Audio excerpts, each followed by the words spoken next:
I think there has been times when the wah-wah pedal flourished. Like when it first hit the scene, everybody was using it, you know what I mean? Because everybody wanted to sound like their heroes or whatever. Or a specific piece of music, if you were playing it in a band, you had to have that in order to make make it sound real. Yeah, I think the genres that the wah was able to find its way into are really varied. It is heard in jazz, it is heard in reggae. Miles Davis had his side players do the wah-wah through their keyboards, for example, and of course he did it through his trumpet, and King Curtis did it through his sax. Stevie Wonder sounds great with a wah pedal on the clap. It started out as kind of a rock deal with Hendrix, but before you know it, you've got wah being used in R&B and soul, and finding its way into everything from jingles to X-rated movie soundtracks.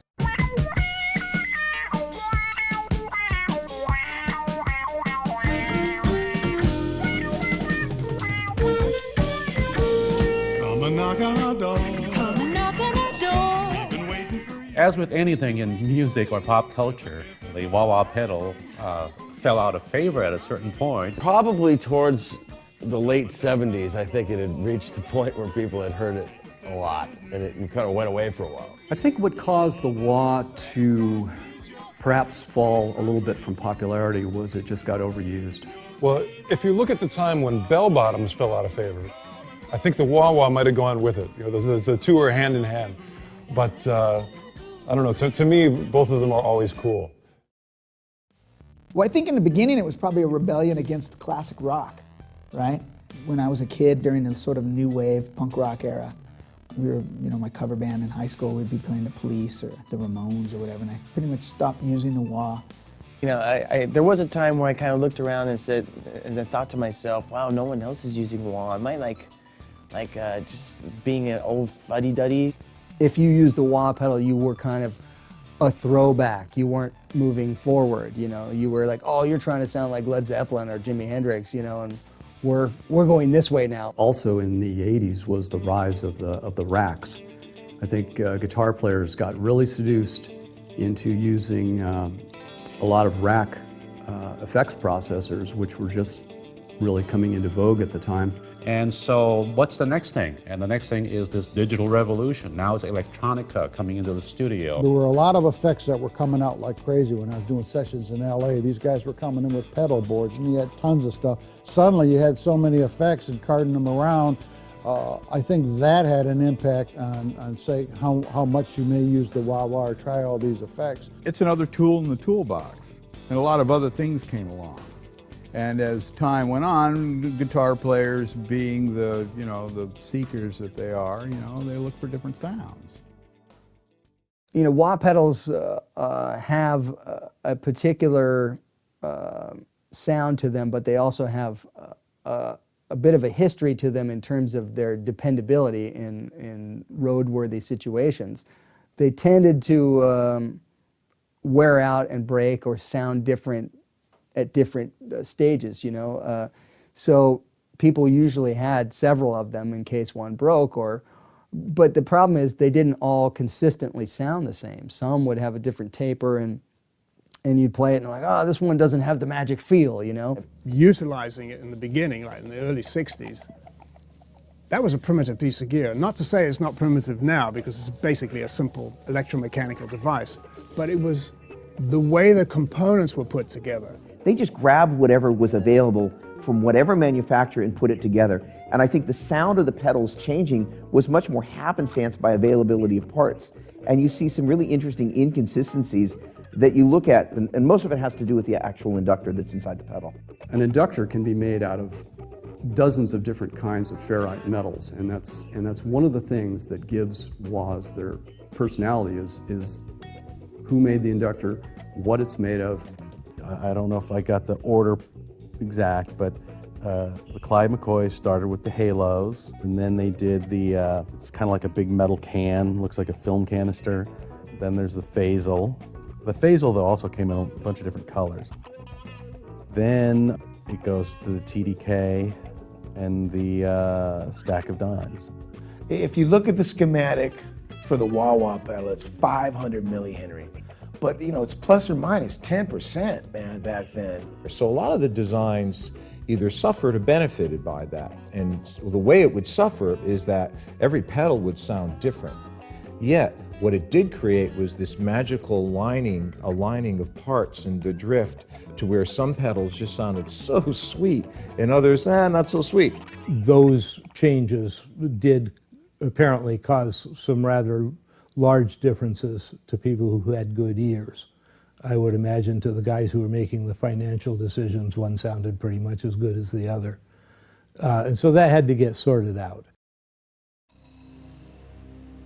As best we can tell, the two wahs created by the engineers at Thomas Organ, the Vox and Crybaby, continued to be produced by Thomas and Vox from factories in Italy, England, and America until the late 70s, when the companies ended their relationship and the pedals were temporarily orphaned. I can remember around the time that Whirlpool closed up Thomas Organ, and along with it the Crybaby, I just figured, well, that's the end of the wah-wah pedal. And Jim Dunlop wasn't having any of that, apparently. When I started this company, I worked for 9 years as a part-time job. For a while there, he was kind of known as the collector of accessories, because if other people had accessories that they made and couldn't manufacture them themselves, they would take them to my dad, and we would end up making them here. And the Crybaby was just one of the first electronic effects that we did. When I bought the Crybaby pedal in 1982, it was off the market, I think, 6 months. Rose Morris at that time in England, who was a distributor, purchased the Vox name, but they didn't want to buy the Crybaby pedal because they didn't want to get into the accessory business. So I thought, I'm up for that. And so I called the vice president of Whirlpool, and he said, well, if you give me some more money than I'm getting right now, you can have it, because he was tired of having it. I think Whirlpool's a big company that wasn't really into the music business, you know, and I think it was just this one little bastard child that was out there that really wasn't making the returns that they expected, and it seemed like it was abandoned, you know, at the low point in the late 70s. All the tooling was in Sepulveda. We picked it all up and brought it back to Benicia. And when we got into the Crybaby in the beginning, we struggled with it. But we got it back, I believe, in around about 9 months. I went to a NAMM show and saw the stand there, and I was very pleased to know that somebody else was going to be doing the original one. I mean, there were certainly enough knockoffs. You know, that was our baby. We picked it up and we brought it back to life. You know, it's a simple circuit, and it uses a few amount of components, and nobody was thinking years ago the wah pedal being on a 100-foot stage with the gear all behind in a modern, you know, stage production. Well, that circuit needs a little help when you start putting it there. The potentiometers were a high failure mechanism which relied on an old pot that was built for the military. That's the thing that takes the hit, you know, is the pot itself. Because as you geared it down, it would just rub up against this thing, and if it got dirty, any kind of dust or anything got on it, it'd be making noise. They started using nice sealed pots that normally will exceed well and beyond 3.5 million cycles. That's a lot of cycles. That's a lot of wah-wahs, you know. From the knowledge that I gained over the years, having to modify wahs or just keep them working, or just these certain simple things like the jacks have been improved. A switch that cycles over 500,000 cycles. An AC adapter. And inductors that were quiet, non-microphonic. So that they don't act they're not quite as radio antenna-like. Putting in a proper 100% bypass switch in so that your signal that feeds the thing's not loaded by the circuit even though it's bypassed. Light emitting diodes that tell you the Crybaby whether it's on or off. Well, I think the biggest thing that Dunlop did was introduce the 535Q. I think that was the most adjustable and flexible wah you could buy at the time. The inclusion of controls to adjust the frequency and a control to adjust the bandwidth gave players the ability to truly personalize the wah. I was, 23 working on that pedal, and it was like, what do we do now, So we put the preamp boost in it, let's put a 5-position switch, let's throw it all in there. Let's make it the kitchen sink. That little bit of tweakability there, in terms of having different voices that you could switch between, and the ability to go inside if you want and fine tune it, because that's what a tweaker does. You want to make something your own. What I used to do though with my wah-wahs is it has like these teeth that make the pot turn. I would always change the setting from the factory setting, and because I don't like it for it to go really bright. I guess there's a wheel or something in the inside, and it sets how trebly it gets, and I needed more high end on it. So I took it apart, and I had a guy who was a little more technically orientated than me fixed that wheel inside so that it went a little further. If anything, what it's already existing, you just try and tweak it or make it thicker sounding. So, with my pedal, with the rocker, you got more high end and there's more low end. So it's just scooped out more. I mean, a lot of wah pedals, they have wider sweeps. I don't really go for that. I know Hendrix changed his to make it a slightly lower tone than the original Crybaby. Well, certainly Jimmy's pedals were tweaked.